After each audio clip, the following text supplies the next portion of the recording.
I'm going to go ahead and take a minute to show you a few tips and tricks as far as the copying and pasting goes. I've gone ahead and opened a slide here that a student had typed a paragraph in. This is regarding the characters. She took the information about this character, Violet.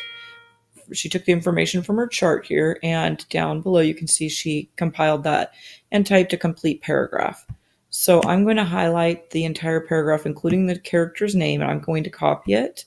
I prefer right-click copy, but you can also do Control-C on the keyboard or Edit Copy here.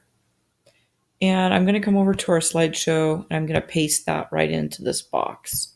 So I'm going to right-click, paste, but you can also do Control-V, or you can go to Edit, Paste. Those are all options. Now you notice it looks kind of strange. The formatting's a little odd. So the first thing that we're going to do is I'm going to take the title, the name of the character, and I'm going to copy it, and I'm going to get it out of here. I don't want it to be in that box. I want it to be up here. So I'm going to put it right where it should say the character's name. But it bumped my words to the top. So I just need to hit backspace to delete that extra space there. Now you can see the name is underlined and way too tiny. So I can see right here the font size that it currently is 14. But if you click here, the font size that the rest of my title is 36. Notice also the font of my title is this Arial, and this is Times New Roman. We want them to match. So there are a couple options. One method is to scroll and highlight. That gets kind of challenging. So my favorite method of highlighting everything in a box is to click 3 times on the keypad quickly. You just tap, tap, gets one word. Or if you click 3 times, it gets everything in the box. It's super handy. So 1, 2, 3. I got everything in the box. Notice there's no font listed. That's because they are different fonts. I want to keep my fonts all the same in this slideshow. So I'm going to do Arial, and I wanted it to be the same size, and it was 36. So let's just make sure that fits.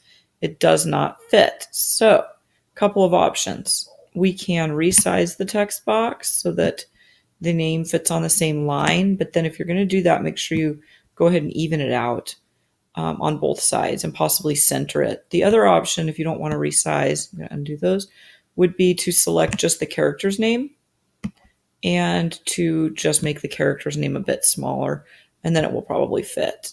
And we also don't want her name to be underlined. So now we are, not sure why it did not underline that. Try it again. Now we're looking good. Okay. Now this text is way too small for people to read when they are reading your slideshow. So we need the font to be as large as possible and still fit in the box. So I'm going to shoot for 24, and I can see that's just a bit too big. And I know that because down here, whoops, it is going off of the slide. So we have a couple options again. If possible, we can enlarge the slide text box a bit and see if we can make it fit, but that does not look like it's going to work. So I'm going to highlight all of the text again, and I'm going to just make it smaller. You're not stuck with these preset sizes though.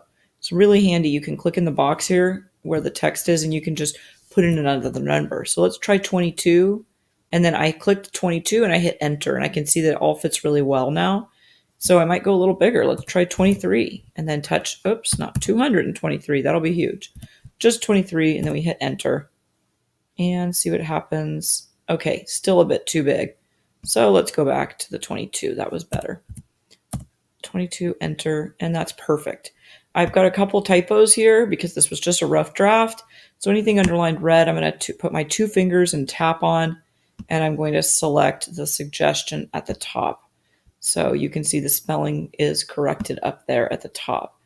Once I have fixed all the spelling on the page, I'm going to do a general reading of the page and do some editing and revising.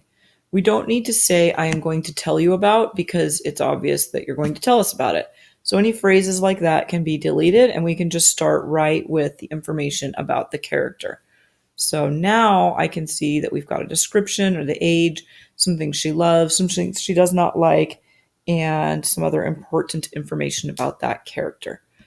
So you're going to go ahead and continue that process with all of your character boxes before you move on to the settings slide.